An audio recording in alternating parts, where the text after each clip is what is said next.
In my opinion, gameplay is one of the top key pillars that structure a video game.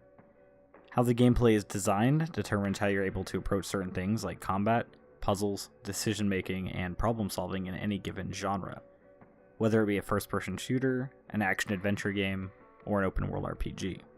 Game designers tend to spend a lot of time focusing on how the gameplay turns out and if it's engaging and enjoyable to be a part of.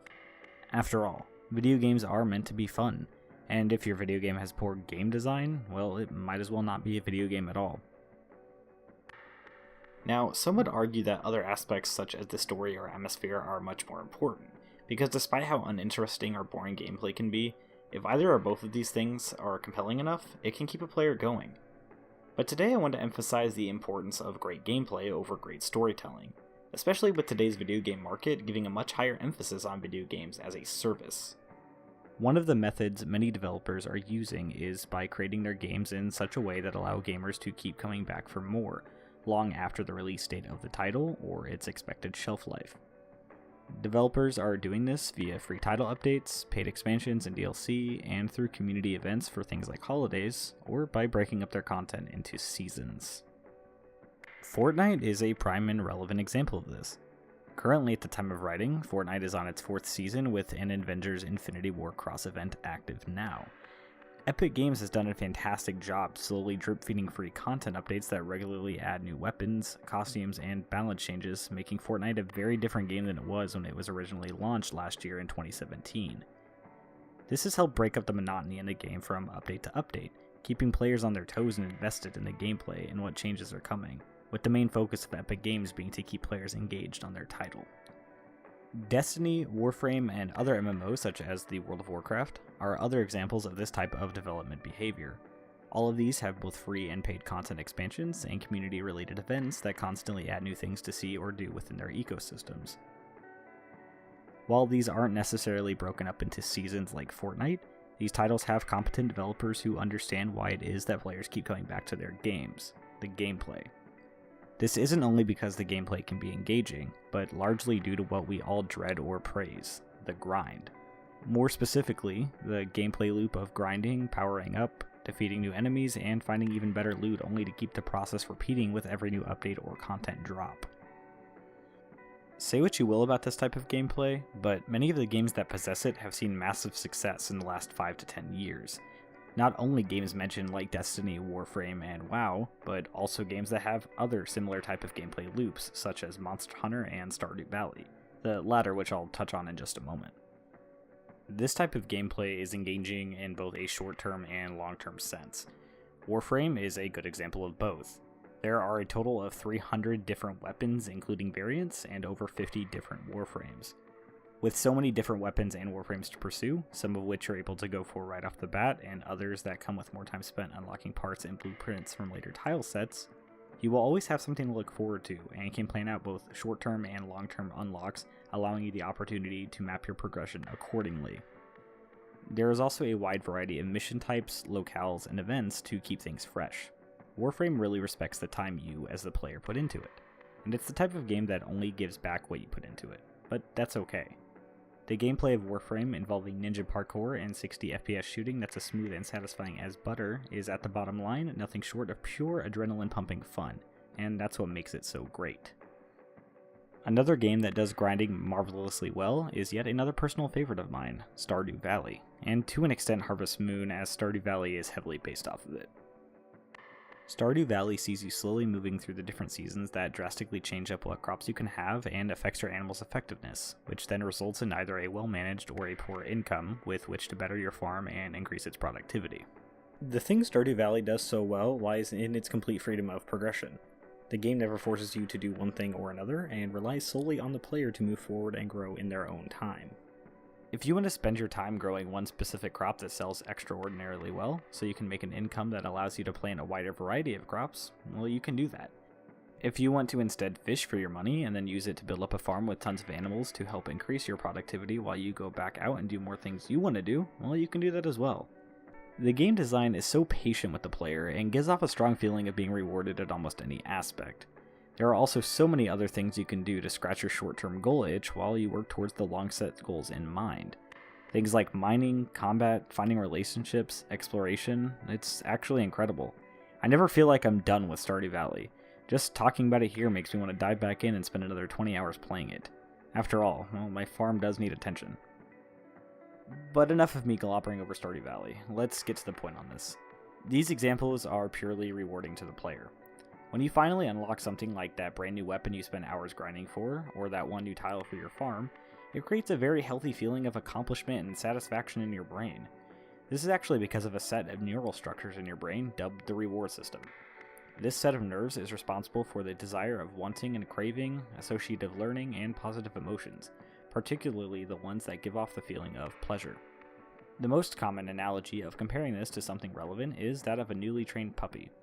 As an example, if you're trying to teach the puppy to sit down as a trick and feed it a treat whenever it does so, it sets off the reward system in the dog's brain and associates the action of sitting with the reward of receiving a treat. This is not entirely different from our human brain systems going off whenever we spend the time to earn something and receive a reward from it, whether it be something more materialistic or just the straight feeling of dopamine production within your brain. This sort of mental exercise can be very beneficial to younger kids' development and as a relief for adults alike. We as humans crave rewards and the idea of learning or getting better and stronger. It's in our nature. That's why I feel that nobody should necessarily discredit the grind loop, but that's just one of the many methods of gameplay that developers deliver. Another method or idea of developers is to have the gameplay pushed further because of narrative reasons or ones that have their gameplay reinforced through atmosphere and setting. I stated earlier that despite even if games have poor design and game mechanics, they can be carried by a positively received narrative, atmosphere, or mood. Though I won't be focusing on these types of games right now, I will be focusing on the opposite, games that have solid mechanics backed up by great settings and narratives. BioShock is a great example of narrative and setting that's crafted to reflect the gameplay. You're thrown into a creepy and isolated world given a single wrench and a very early acquired plasmid, the Electrobolt. The game then relies on you to utilize these basic tools for the first few encounters or so, until you come across a revolver and then begin your journey exploring the giant underwater utopia of Rapture. As you progress through the game, you collect a variety of weapons and other plasmids with new and unique abilities that keep the game fresh and give new opportunities to the player on how to approach encounters. Many of the different locations within the game have a looming despair around them that give off a creepy vibe as you continue to explore as you pursue your objective. I think one of the most memorable and iconic areas within Rapture is Fort Frolic. This is the 7th level within BioShock and hosts the Twisted Sander Cohen, a lunatic artist known for his macabre act and cruelty. Fort Frolic is one of BioShock's best example of atmosphere and sets you off the moment you step inside. There are plenty of neon lights and bright colors that contrast with the statues, blood, and disorganization. Cohen gives off the idea that this is his turf and you better watch your step. There are numerous side stories and hidden narratives that also help drive home the idea that Cohen is actually insane, and paired with the solid gameplay that BioShock possesses, makes this area a fun experience. Despite the idea that to many people BioShock is a survival horror game, well, it's simply not. It's a first-person shooter with horror elements, maybe, but unfortunately despite the dark and brooding mood and setting, the enemies just simply don't provide the same fight-or-flight response that enemies of games like Resident Evil do, even if there are some select characters such as Sander Cohen. But this isn't necessarily to discredit the wonderful enemy types and design of BioShock. BioShock has some of the best design for characters and enemies that, again, reflect the atmosphere of Rapture and the distorted time it finds itself in. Splicers, Little Sisters, and Big Daddies are all recognizable and you know exactly what you're looking at when you see them. They all provide combat that is fast-paced and encounters that can be memorable, especially since you have a multitude of ways that you can take them on. Because of this, it makes each encounter and locale unique. BioShock could have been set in a number of numerous locales. In fact, the developers, Irrational Games, then 2K Boston, had almost made the game as a sequel to System Shock 2, which Ken Levine, head of Irrational, had once worked on. They then moved to a World War II-era Nazi laboratory setting, after which Ken Levine settled on the idea of the underwater city of Rapture, citing Ayn Rand and John D. Rockefeller as his main inspirations. I think ending up on Rapture was a good choice, as the atmosphere plays very well off the mechanics of the gameplay. Now, the gameplay itself doesn't break any new ground from other shooters that have come before it, but the mechanics, atmosphere, and overall feeling of objectivism that's present in every facet of Rapture helps to make this title have a strong synergy.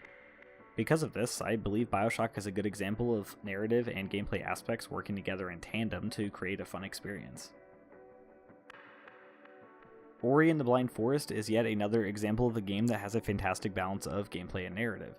Their narrative is light, but has strong emotional and mature tones that are told through actions and atmosphere, rather than any sort of direct dialogue or separate cutscenes. The designers of Ori compared it to having a similar coming-of-age story to The Lion King or The Iron Giant. The game also has beautifully hand-painted animations and artwork, along with a fantastically orchestrated score that helps carry an uplifting and epic feeling throughout the game. Moon Studios spent a lot of time crafting a great feeling game, both in its aesthetics and, of course, its gameplay. Ori and the Blind Forest takes a lot from Metroidvanias that came before it, with the designers specifically quoting Metroid and Rayman as primary inspirations for how the game should feel in action and its minute-to-minute gameplay. At its core, Ori is obviously a platformer and has many different collectibles you can come across in your journey, including health and energy upgrades and new abilities, including some that, in true Metroidvania fashion, allow you to backtrack to previous areas to further explore and complete the map. It plays on the tried and true methods of the genre and amazing titles that came before it, but does a fantastic job excelling at it, while incorporating a heart-wrenching narrative along with it. Now, I could actually sit here for hours and bring up game after game that all have their own unique gameplay quirks and interesting ideas, and maybe I will go into depth on some more of them in the future. But instead, I want you, the viewer, to think about this question. When you play a video game, do you consciously or subconsciously think about how the gameplay feels? I mean, that should be perceived as an obvious question, but I can assure that many of you may ignore gameplay as a key factor in a video game and discredit its importance and how great games can be with more than just great storytelling or character development. If a game has smooth gameplay, typically you move on with the flow and stop actively thinking about it and become distracted by other components of the game. However, if you play a game that has poor gameplay that's jarring, it becomes almost an immediate disconnect. Gameplay allows for us to be more than just the human behind a TV or computer screen. We can become super soldiers, monster hunters, farmers, space ninjas, and so much more. Sure, we can all sit back and enjoy fine narrative and structured storytelling, but I personally would rather be the character rather than be the one watching one. Games allow us to live out fantasies that we can't live out anywhere else, and video games as a media have become an escape for many people, including myself. I don't want to undermine any aspect of a video game's design, but there's a reason that many developers focus on a single game mechanic idea before they even move on to anything else. It goes to show that a lot of developers prioritize engaging gameplay over anything, and the ones that do, well, it definitely shows results. Hell, Tetris is a video game that is literally 100% gameplay with no focus on story or narrative in any capacity, but it stands as one of the most accessible and recognizable games today. I will continue to reinforce the notion that gameplay should always be a central focus for developers. Despite success with story-centric games such as Uncharted, which is another one of my favorite game series of all time, I'd rather just watch a film or television show if there's no sort of gripping interaction between the media and myself. Before we wrap things up, I very obviously can't end off this topic without talking about Nintendo. Nintendo is a company that has an entire philosophy over gameplay being their key focus, and honestly, I could make that topic into a whole nother discussion video. Shigeru Miyamoto has held the belief for over the past 2 decades that gameplay should always be at the center of any game. In fact, games like Super Mario Bros., The Legend of Zelda Ocarina of Time, and Splatoon were built around just one mechanic each, with there are other aspects coming later on in development. Miyamoto has gone on record to say that the current trend of the younger developers focusing on storytelling scares him. He does understand the desire of wanting to make stories that touch people's hearts, but he believes that it should be the experience as a whole that does that, and not just any individual characteristic alone. After all, the whole is always greater than the sum of its parts. It just makes me have to stop and think. With Nintendo having so many perfect titles, critically acclaimed games, and well-received innovations in user experience, don't you think that they must be doing something right? Thank you all so much for watching this discussion video. I wanted to get my thoughts out there on why I love gameplay and how important it is as being a center in the gaming landscape. I tried not to make it me just glamoring over a bunch of my favorite titles, so hopefully it didn't come off that way. I do truly believe that the game titles talked about or mentioned in this video have some great examples of gameplay development behavior. I'd like to go more in depth with a similar topic such as this in the future, so if you'd like to see that sort of thing, subscribe to this channel for more docs and discussion videos. Please also remember to like, share with your friends and family, and comment below to help get a discussion going. I'd love to hear all of your thoughts on gameplay. If you'd also like to support us on Patreon so we can continue to keep making content such as this, the link will be in the description below. Also be sure to follow us on Twitter and subscribe to our Let's Play channel, SR Plays. Links will also be in the description. Until next time, this is Ian from System Requirements signing off.